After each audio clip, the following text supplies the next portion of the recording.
we're going to determine what the equation is for the perpendicular bisector to a segment that's created by those 2 points up here, 11 halves, 7 thirds, and negative 16 fifths, 11 sevenths.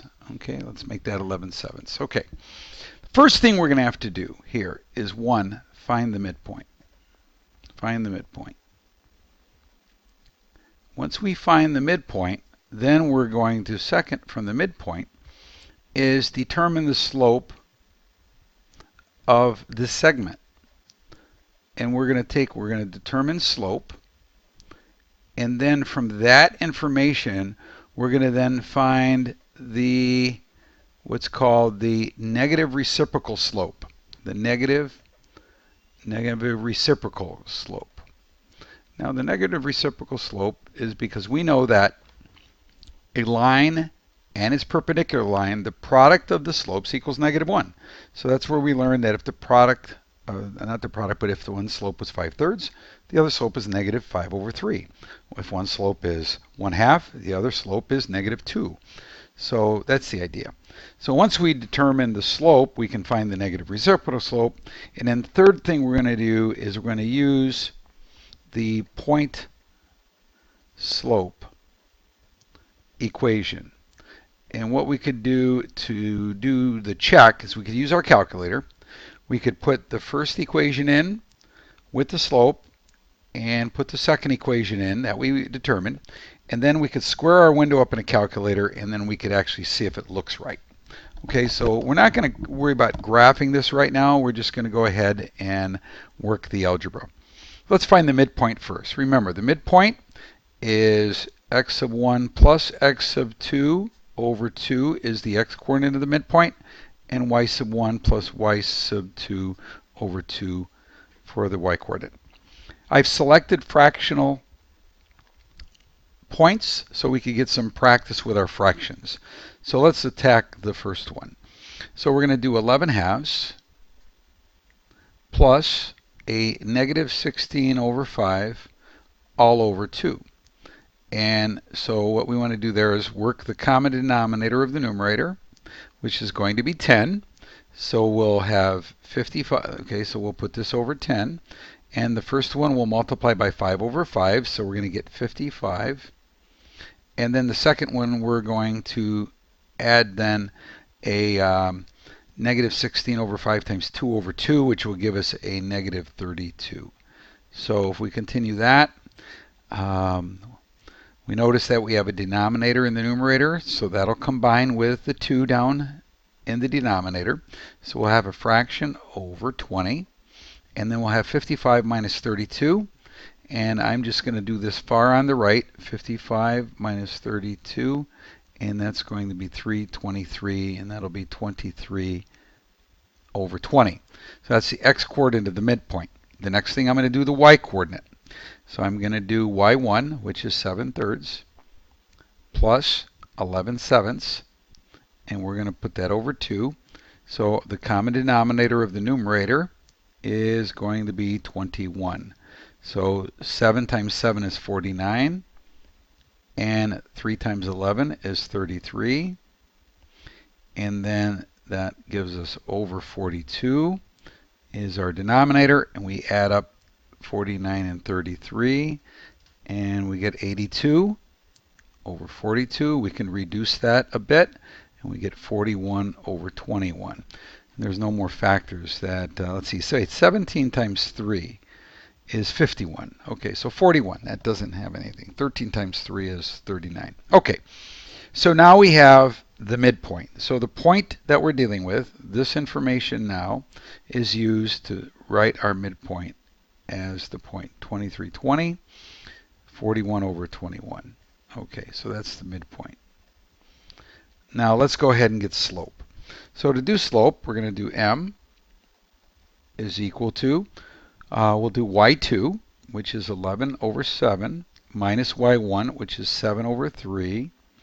And then we're going to put that all over. Okay. We're going to put that all over, let's see, our x sub 2. Let's see, we started here with y sub 2 being 11 over 7. So now I'm going to do negative 16 over 5 minus then 11 over 2. So the common denominator of the numerator is 21, and then the fraction will be 33. Let's see, wait. This is, we got to do this one by 3 over 3. So that's going to be 33. I just did that up here. Minus 49. Okay, because 7 over 7. And then the downstairs will be the common denominator was 10. We found that already. And this is going to be negative 32 minus then 5 times 11, 55.